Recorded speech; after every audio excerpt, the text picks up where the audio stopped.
Voilà, donc en introduction rapide, merci d'être présent. Je m'appelle Bertrand Leclerc.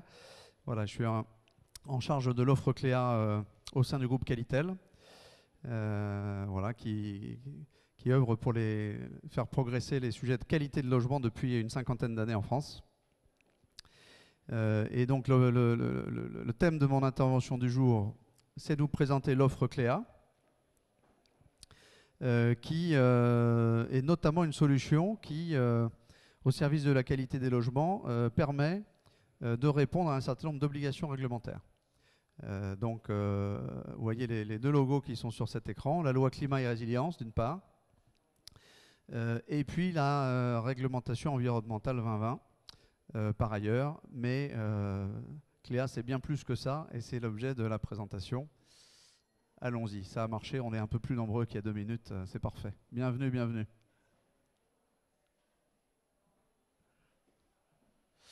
Alors, quelques éléments factuels de la réglementation loi climat et résilience qui approche, puisque à compter du 1er janvier 2023 est instauré un carnet d'information du logement qui s'applique dans 2 contextes. La construction neuve, d'une part, et le logement existant lorsqu'il fait l'objet d'une rénovation énergétique qui produit une incidence significative sur la performance énergétique du logement. Je précise que donc, la date de janvier 2023, en ce qui concerne la construction neuve, c'est sur la base de la date de permis de construire que cette obligation s'applique. Et puis ce carnet du logement, il a une forme de mission d'intérêt général qui au passage faisait défaut aux précédentes versions des tentatives précédentes autour d'un dispositif de ce type-là.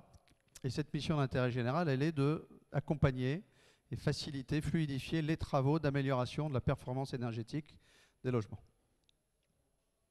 Vaste mission.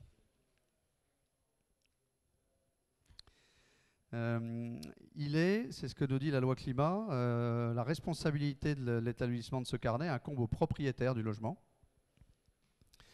Et il doit donc utiliser les informations et documents transmis par les professionnels, notamment les personnes réputées constructeurs, au plus tard au moment de la réception des travaux.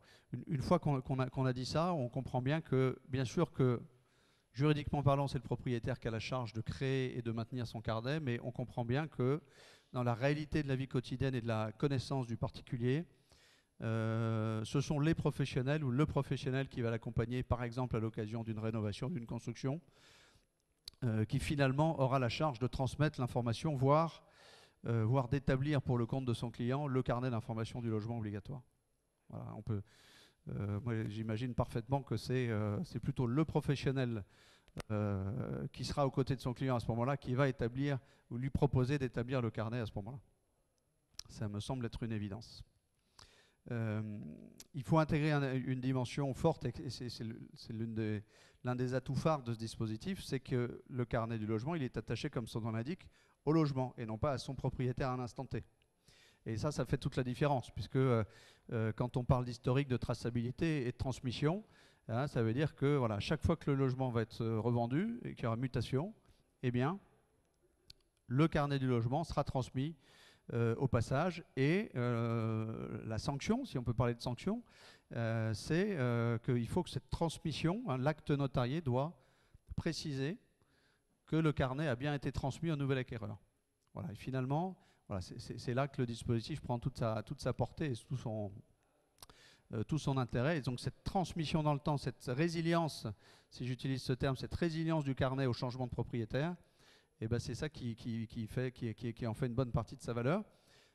Au passage, la valeur de cette transmission et de ces informations, elle est d'autant plus importante que la qualité et la fiabilité de l'information qui est dans ce dispositif est au rendez-vous.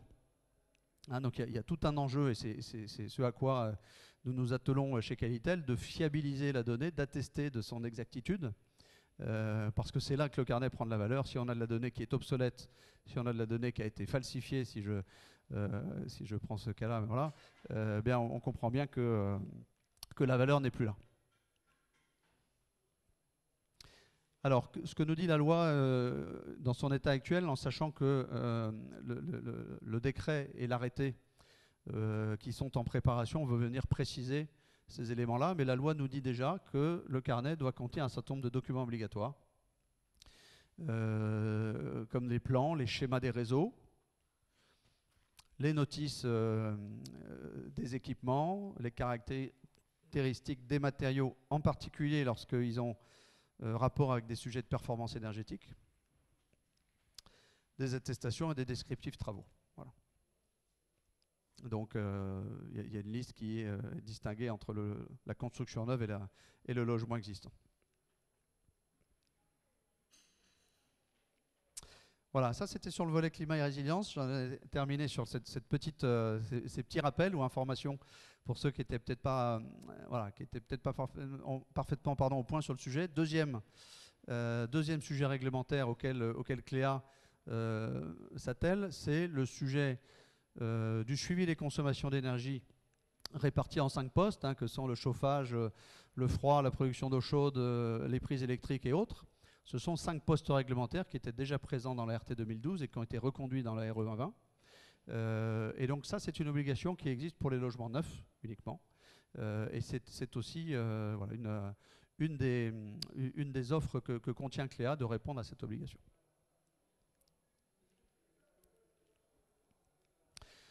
Donc Qualitel propose Cléa pour répondre aux 2 sujets que je viens de rappeler.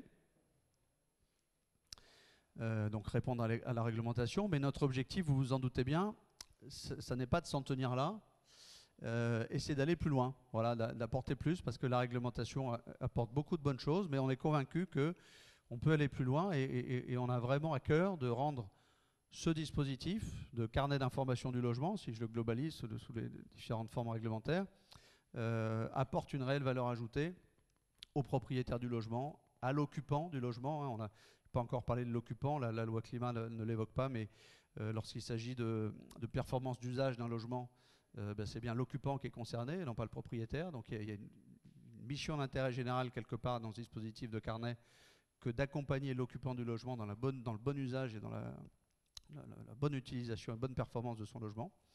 Et donc Qualitel a lancé son offre Cléa depuis quelques temps. L'offre Cléa en tant que telle, que je vais vous présenter juste derrière, elle a été lancée en octobre 2020, donc il y a un peu plus d'1 an et demi, mais elle fait suite à une offre précédente au sein du groupe Qualitel qui était plus restreinte, mais qui avait ouvert la voie sur ce dispositif-là. Donc à l'heure où je vous parle, il y a environ un peu plus de 150 000 logements qui ont déjà fait le choix de Cléa. Aujourd'hui, on est principalement présent sur du logement neuf, voilà, en logement collectif notamment. Et voilà, l'ambition, c'est d'aller, notamment à l'occasion de la loi climat et résilience, offrir ce service sur les logements existants et en particulier à l'occasion des opérations de rénovation énergétique.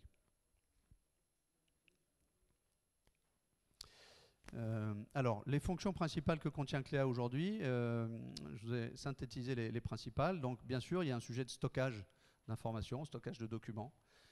Un coffre-fort qui va stocker de façon sécurisée les documents clés du logement. C'est un incontournable. Il y a un module autour de la gestion des équipements, le guide des équipements, c'est-à-dire des notices d'utilisation, c'est-à-dire des rappels d'entretien pour accompagner le particulier dans la bonne gestion et le bon entretien de ses équipements et de son logement. Alors, le suivi de la consommation d'énergie, donc vous l'avez entrevu autour de la RE 2020. Là, la solution Cléa permet de se connecter à Linky et à Gaspard, les compteurs communicants, et de ce fait, de récupérer en direct, en connexion directe, l'historique des consommations pour pouvoir à la fois satisfaire à l'obligation réglementaire de suivi et donc de sensibilisation des occupants du logement sur la bonne maîtrise de leur consommation, mais aussi, et ça c'est quelque chose sur lequel on est en train de travailler, dans le cadre des opérations de performance, de rénovation énergétique des logements, de mesurer très concrètement les gains réellement apportés par une rénovation. À partir du moment où on a accès à cette donnée de consommation, on est capable très facilement de faire un avant-après,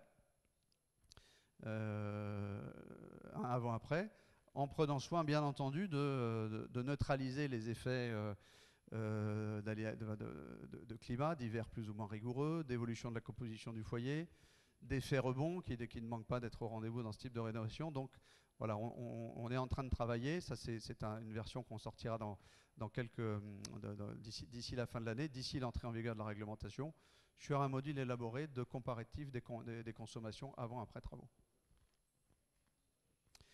D'une façon générale, l'accompagnement des occupants dans la prise en main, donc par les éléments que je viens de citer, et puis par un certain nombre de conseils, des webinaires, hein, c'est-à-dire qu'on organise des réunions d'animation de la plateforme Cléa. Tous les utilisateurs Cléa sont conviés tous les trimestres pour leur faire une forme de prise en main du Cléa pour leur logement et répondre à leurs questions. Ce dispositif de carnet, et Cléa en particulier, il a une mission de valorisation pour le particulier, pour le propriétaire, de valorisation de son patrimoine. Hein, finalement, c'est l'une des motivations importantes aussi. C'est qu'au moment de la revente, vous l'avez compris, l'acte notarié devra attester de la transmission du carnet, mais c'est là quelque part que la solution prend de la valeur. C'est que lorsqu'on va être capable d'attester de la bonne qualité de l'entretien, de la qualité des travaux qui ont été effectués, de la réalité de la performance d'usage du logement, eh bien, on peut imaginer que ça aura une vraie valeur au moment de cette revente. Hein, à l'image, on fait souvent le comparatif en vulgarisation avec le carnet d'entretien de la voiture. Voilà, si quelques-uns dans la salle ont essayé de vendre une voiture d'occasion sans carnet d'entretien, c'est plus compliqué. Voilà, mais c'est possible. Voilà, et puis le sujet de la transmission, bien sûr, que j'ai déjà évoqué. Je vous propose dans les 10 minutes qui nous restent, tout simplement de vous le montrer, voilà, d'arrêter les slides et de vous faire une petite démo pour de vrai. Donc, merci de venir m'aider à connecter mon ordinateur pour que je puisse faire la vraie démonstration. Et puis c'est parti.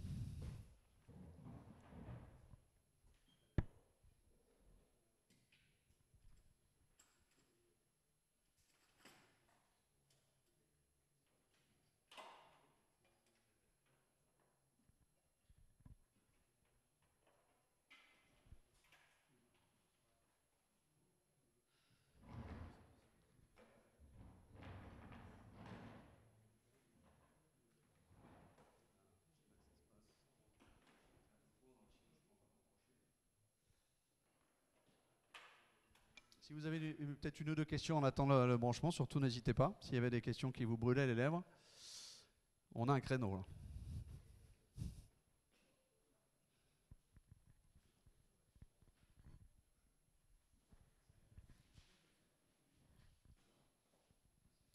Alors.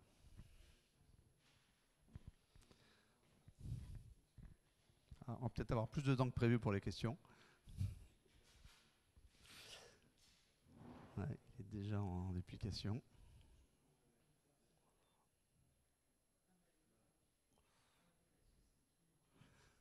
Non, c'est le...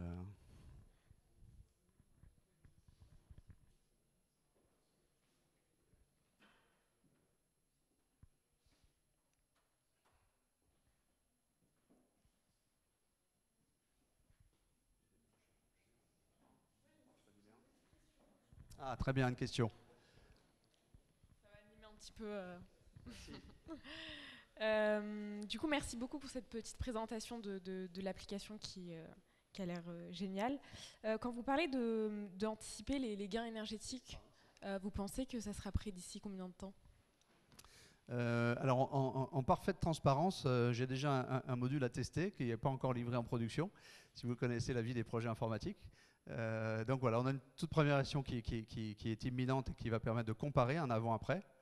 Voilà. Par contre, l'ajout de la neutralisation des aléas autour des degrés jours, autour de l'évolution de la composition du foyer interviendra ultérieurement.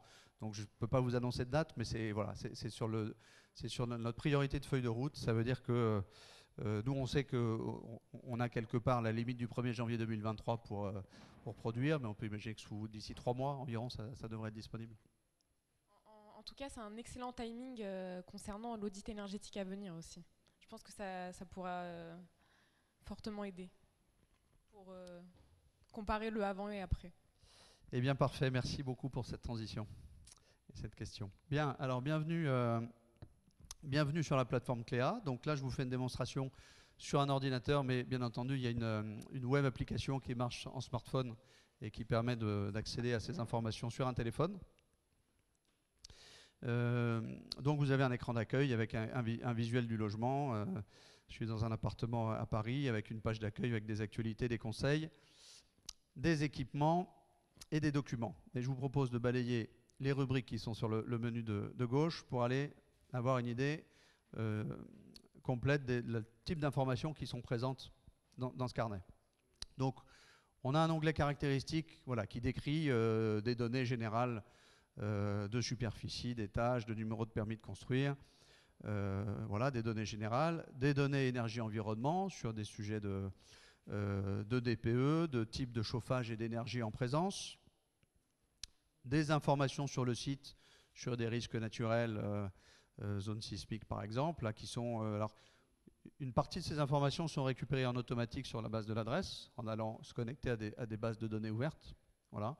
Et ça aussi, dans notre feuille de route, on a pour ambition d'aller enrichir le plus possible pour que, à la création d'un CLEA, sur la base uniquement de la saisie d'une adresse, on puisse pré-remplir le maximum des informations qui sont dans ces données descriptives. Voilà. Et puis dans les autres informations, on a des choses qui vont être amenées à évoluer et être complétées lorsque le décret d'application et l'arrêté sur la loi climat et résilience vont nous préciser l'attendu précis sur chacune des descriptions des matériaux utilisés notamment. Voilà sur la partie descriptive. Ensuite, sur la partie consommation d'énergie, donc ici vous avez le module réglementaire RE 2020 qui, sur une base d'une répartition mensuelle dans l'exemple qu'on a, vous voyez réparti les différents usages. On n'a pas de refroidissement dans cet exemple-là, mais donc on a 4 usages, chauffage, eau chaude, prise et autres, sur une période mensuelle. Dans l'exemple que vous avez sous les yeux, j'ai connecté Linky, donc les données remontent en automatique, et je n'ai pas encore connecté Gaspard. On utilise les API qui sont mises à disposition par Enedis et GRDF pour le parcours de recueil du consentement du particulier sur l'accès à sa donnée personnelle, qui est la donnée de consommation. Voilà. Voilà, et donc ce sont des usages qui sont d'ores et déjà personnalisables au niveau de chaque logement, vous voyez, sur la notion d'usage, c'est-à-dire le nombre d'occupants, la température de chauffe et les équipements installés. Et lorsqu'on va faire varier ces paramètres, eh bien, la répartition des consommations par poste va évoluer en conséquence.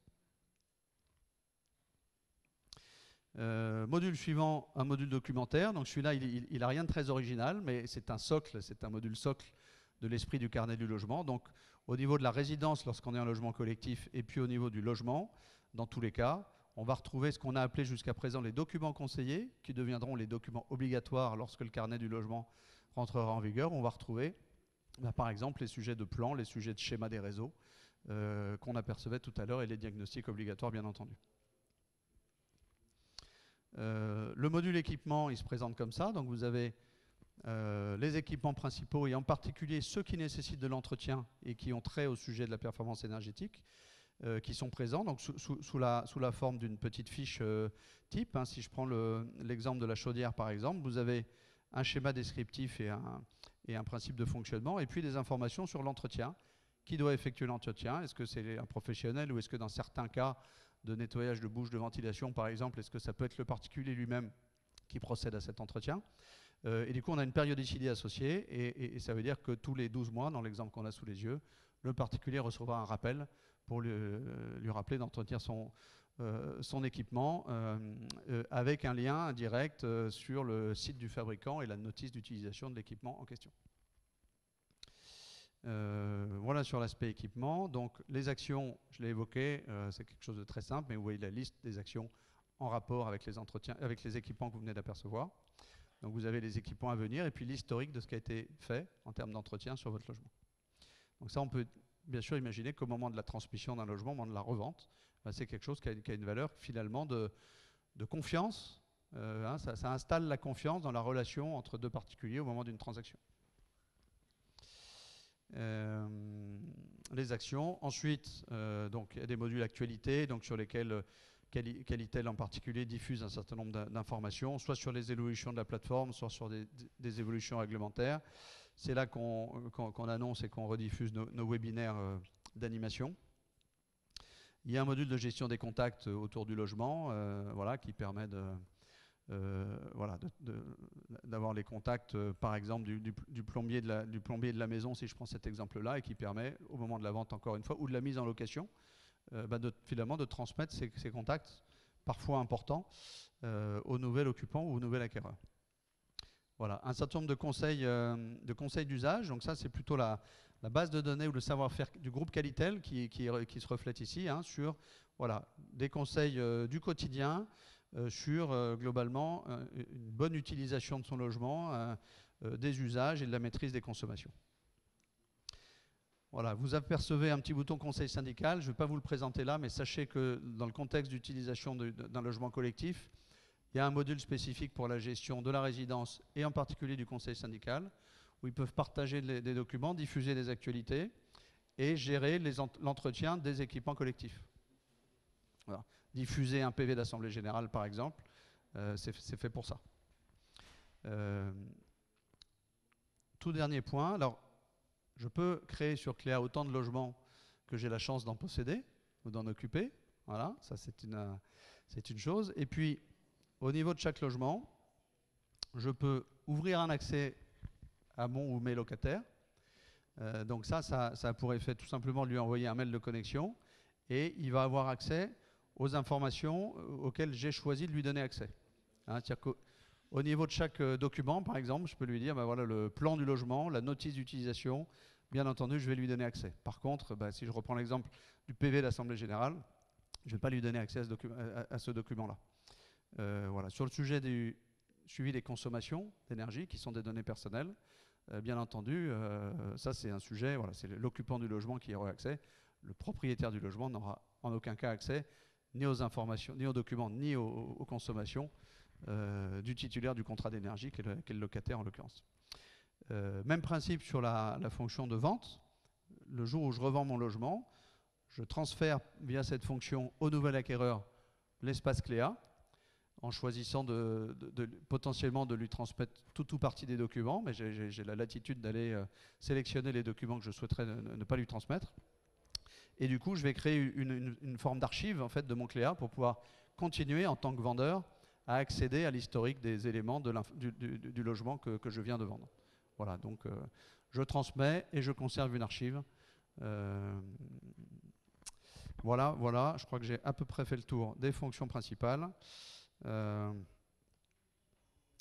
Cléa. Et vous revoici sur la page d'accueil. Vous avez aussi un petit module de présentation d'informations générales sur le quartier qui va vous donner des informations sur les transports, sur les écoles, sur les commerces du quartier et sur aussi des sujets un certain nombre de données récupérées sur des bases de données ouvertes. Voilà pour la démonstration Cléa. Donc du coup, j'en ai fini pour mon intervention.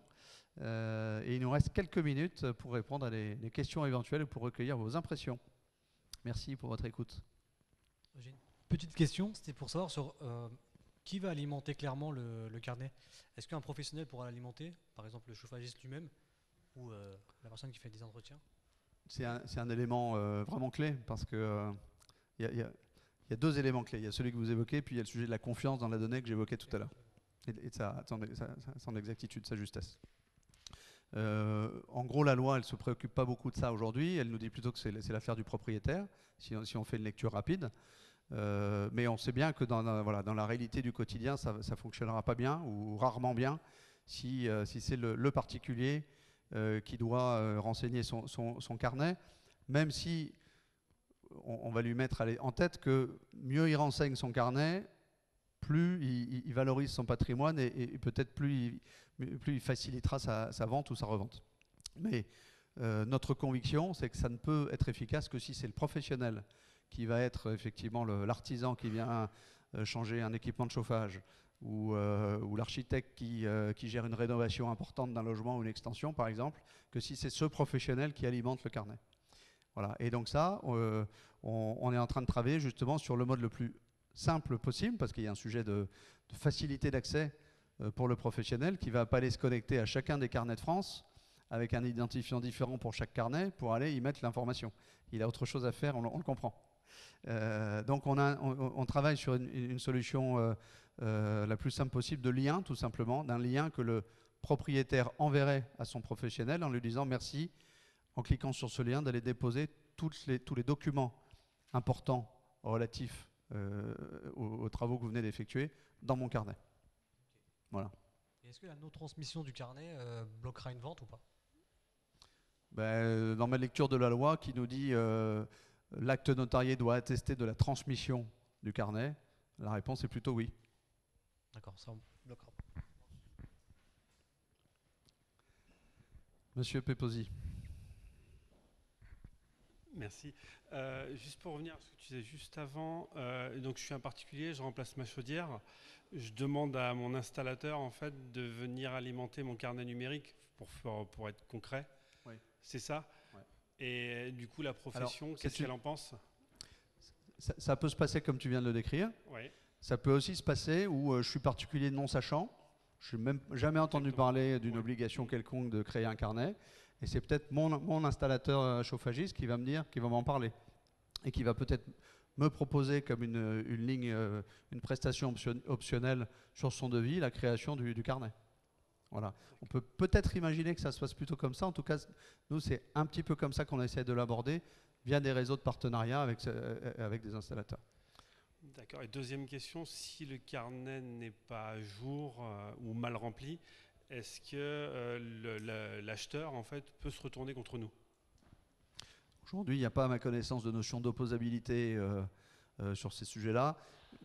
Nous, chez Qualitel, on considère que ce dispositif de carnet d'information du logement, cette réglementation, c'est une première étape qui est volontairement peu contraignante et peu opposable, mais qui ouvre la voie probablement vers voilà, un peu plus contraignante dans le futur. Finalement, aujourd'hui, la seule sanction, c'est potentiellement la difficulté au moment de la revente et la malhonnêteté du vendeur. Quoi. Ça va faire comme le DPE qui n'était pas opposable au début et maintenant qui a à caractère informatif et qui devient maintenant opposable. On peut l'imaginer. Ouais.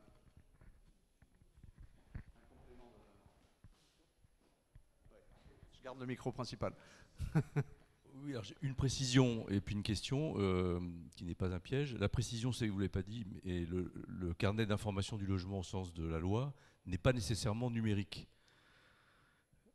Voilà, ça peut interpeller, mais c'est le cas. Ce que dit encore plus précisément la loi, c'est que le professionnel qui doit transmettre les informations nécessaires au remplissage du carnet, il peut les transmettre sous format non numérique à la demande du particulier. Bon, ça revient à peu près à ça. Et la question, qui n'est pas un piège, mais combien ça coûte? Ah, vous êtes bien curieux.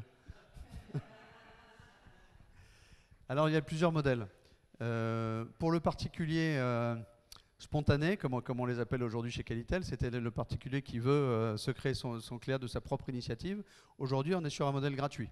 Ou plus exactement, on travaille sur un modèle freemium, c'est-à-dire une version simple et qui répond aux obligations réglementaires de façon gratuite, avec des modules probablement payants un jour, avec des valeurs ajoutées plus importantes. Par exemple, la comparaison de la performance avant-après travaux, on peut imaginer que ça pourrait être un module qui devienne payant pour équilibrer nos dépenses. En revanche, lorsqu'on travaille avec des professionnels, on travaille notamment beaucoup, les plusieurs milliers de logements que vous avez vus qui sont déjà équipés de CLEA, on les fait avec des promoteurs immobiliers. Donc ça, c'est une version payante. On est, selon les volumes de vente, entre 30 et 40 euros du logement. Voilà l'ordre de grandeur de prix. C'est un prix forfaitaire à vie. Ça n'est pas un abonnement annuel. Donc c'est 30 à 40 euros qui comprend une prestation d'initialisation, c'est-à-dire que le promoteur nous charge, nous Qualitel, d'ouvrir un CLEA à ses acquéreurs, nous transmet toute la documentation et les informations qu'on remplit et qu'on saisit dans les CLEA, et on ouvre les accès. Voilà, et ça coûte 40 euros pour un CLEA à vie.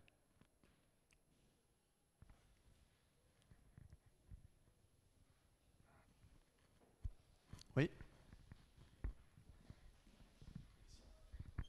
J'avais juste une petite question, alors peut-être de néophyte parce que je n'avais pas tout suivi, mais donc CLEA, c'est un outil qui permet de répondre à la loi sur le carnet numérique de logement. Donc, notamment, ouais. Donc il pourrait y en avoir d'autres, et est-ce que du coup, il y est justement, mais ce que disait monsieur aussi, si quelqu'un ne veut pas du numérique, est-ce qu'il y a des moyens de transmission, ou est-ce que ça peut bloquer justement au moment de la vente où soit l'acquéreur, soit le vendeur a CLEA et un autre ne l'a pas? Est-ce que c'est compatible? Est-ce qu'il y a des... Voilà, quelque part, c'est l'avenir qui nous le dira, j'ai envie de dire, mais on peut imaginer, telle que la loi est écrite, qu'effectivement une transmission d'un carnet du logement papier puisse fonctionner pour ne pas bloquer une vente. Oui, on peut l'imaginer. Même si, à notre époque, moi, je pense que raisonnablement, ça va se diffuser naturellement assez fortement et assez largement. Mais voilà, le format numérique n'est pas formellement obligatoire. Est-ce qu'il y a une dernière question? Non. Bah, merci beaucoup. Merci beaucoup.